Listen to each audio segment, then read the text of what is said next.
I became a teacher librarian because, well, it was a convoluted path. I started out with one major in college and then changed it and then changed it again. And my best friend was an education major, and I helped her with her homework, and I saw that it seemed interesting, and I loved kids and I liked books. So I thought, teacher. I taught for about 9 years before I thought of doing anything with the library. We had teacher librarians in Texas, and I really appreciated them. And I thought I could do that. And I started graduate school for library science. But then we moved to California and there were no teacher librarians. So I stopped and switched to English um, for whatever reason. But fortunately, that was helpful because some of those credits actually went toward my MLIS that I finally finished in Wisconsin. Because when we got here, I realized we had school librarians here and I could still find a job. I was having trouble finding a job in teaching because there were way more teachers than there were jobs when we first moved here. So I had extra time to go to school while I was waiting for something to open up. And I absolutely love being a teacher librarian, so it was the perfect choice.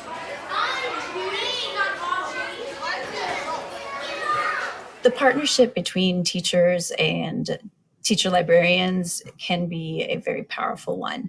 I am here as a resource that is part of my job. I'm not just here to teach kids. I'm not just here to take care of the books, but connecting people with the things that they need, the resources they need, or letting them know that certain resources exist.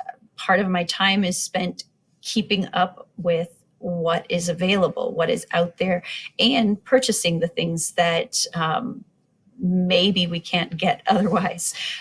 But not the teachers don't have time to keep up with all of that. And so that is my job. I am trying to make sure that I know what is available and what might be most helpful and most time efficient for them. So I am that connector. And I might not know all the answers, but I'm trying to be aware of where we can find some of the answers. And so I think that it's important for me to always be letting the teachers know and reminding the teachers that I'm here for them. That's a tricky thing because sometimes they feel like me coming to their meetings might be taking more time, but ultimately the goal would be that if I come to a meeting and am there to help plan, that I would actually be saving them time and not using up their valuable time with something extra. What I'm trying to provide is something that streamlines things for them. So I'm here for them. I am in a service position for not just the students, but also the staff.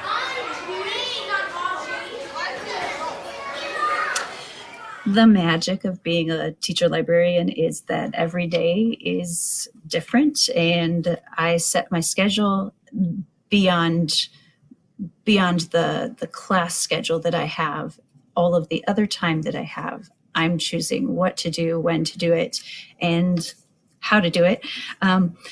So my time is taken with planning for lessons, for my own lessons, helping other people plan their lessons or figure out what resources to use for their lessons.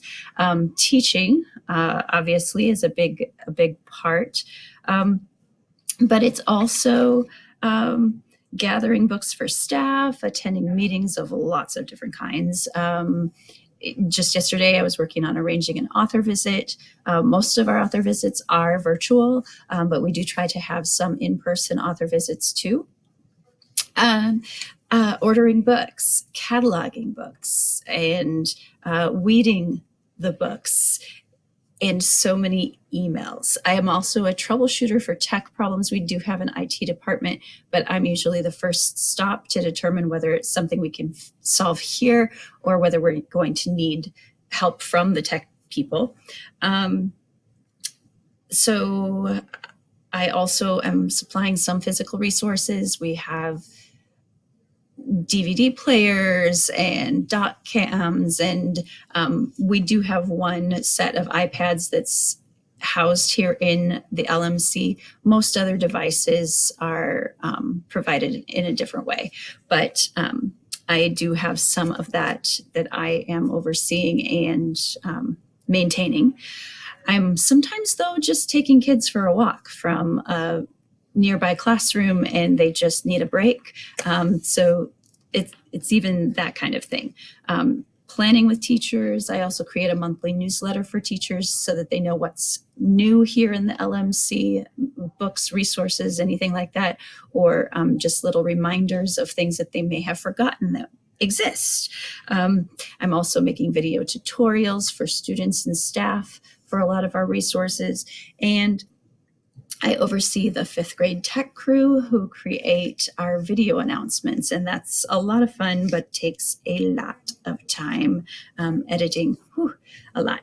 I'm also creating inclusive displays and also taking advantage of opportunities to learn whenever I can. Sometimes I'm watching a webinar on whatever, anything to do with the profession.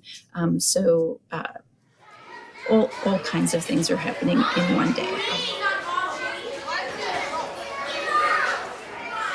What am I teaching? Well, the American Association of School Libraries, the AASL, has a whole set of standards, and we're kind of reevaluating our district standards in light of those. But right now, as it stands, our instruction basically covers the use of a library, how the library is set up, the purpose of a library, how we care for books. That's one portion. Another portion is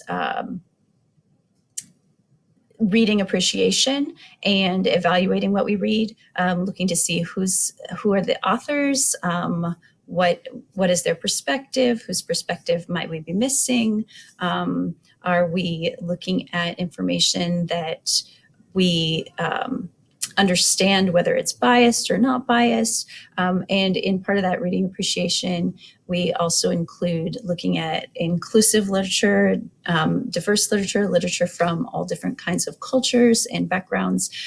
So providing opportunities for kids to see lots of different representations of ways of life. And then we also have a portion that is about, citation and copyright and plagiarism and understanding how to utilize information that we've gathered in an appropriate way without violating other people's rights. And so there's that aspect of creation, gathering information and then creating something new and making sure we're doing that in an ethical manner. And also technology, how we use technology, but also the resources we have online, like databases and things like that, how to access them and again, use that information ethically, but also to evaluate what we're looking at, especially things from the internet, evaluating who we're getting our information from, corroborating whether or not that information might be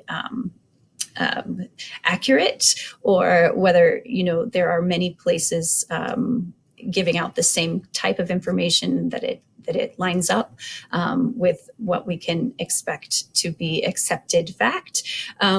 So there's a lot of that, and we do teach different ways to present learning, so giving them lots of different ways to use technology to present what they've learned. So those are some of the things that I'm teaching that are in our actual standards. I am also